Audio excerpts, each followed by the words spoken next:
We all know that World War I was one of the deadliest in history, although it would be beaten out by a sequel that no one asked for. From incompetent generals to terrifying trenches, life as a World War I soldier was never easy. But who really had it the worst on the battlefield and why? In this video, we'll take a look at 5 major World War I armies. Join us as we discuss what made them so terrible and decide which army would have truly been the worst to fight for.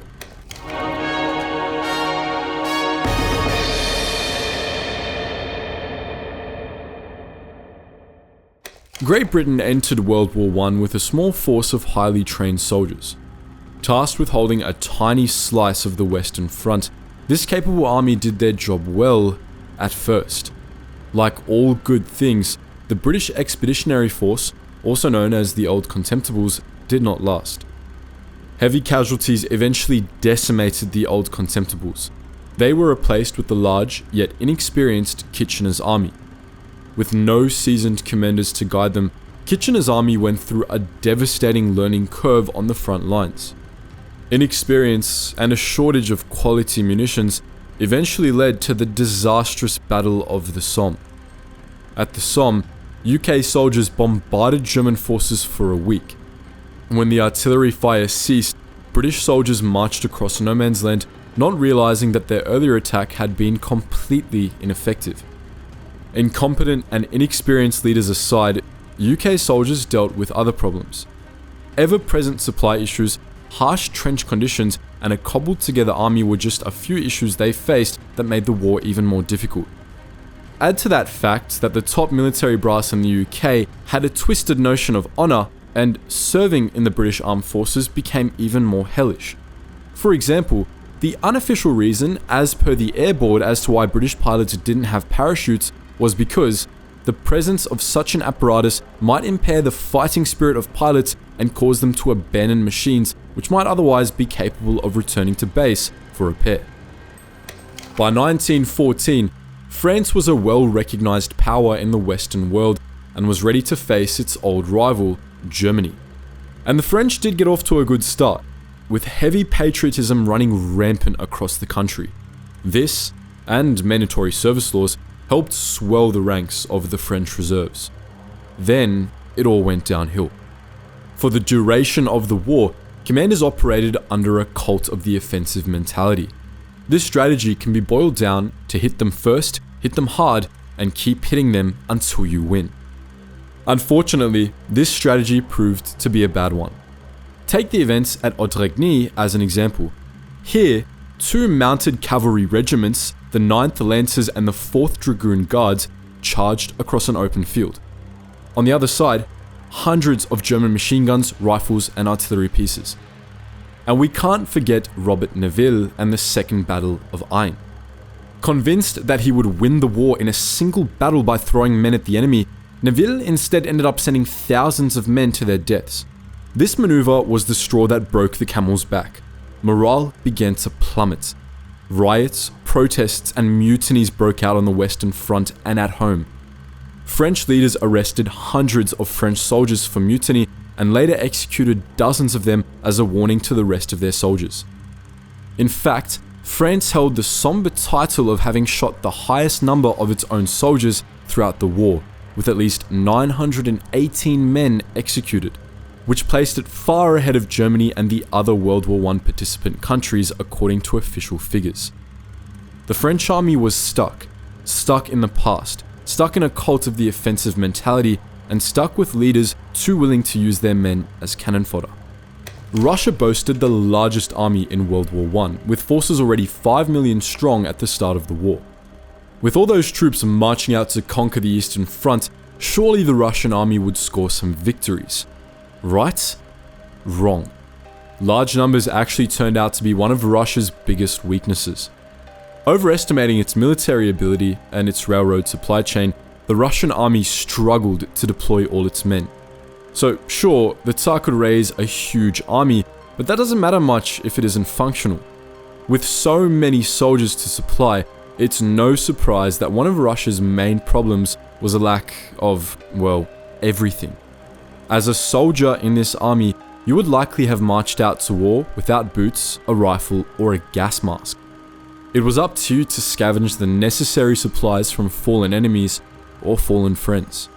And the problem of ill-equipped soldiers was only compounded by another serious shortage, that of medical staff. The Russian army had only about one surgeon for every 10,000 men.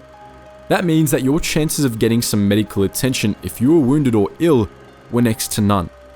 Imagine you're an unprepared and untrained Russian soldier, hungry and disillusioned with what seems to be a pointless fight.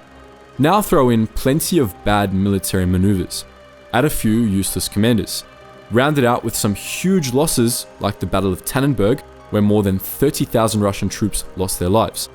That's what it might have been like to be a soldier in the Tsar's army. It comes as no surprise that the weary Russians later took the fight to what they saw as the true source of their problems, their own government. While about to become notorious for its approach to warfare, the German Empire was young, not even 50 years old at the start of World War I. At the time, Germany was a collection of smaller states still getting the hang of working as a cohesive unit.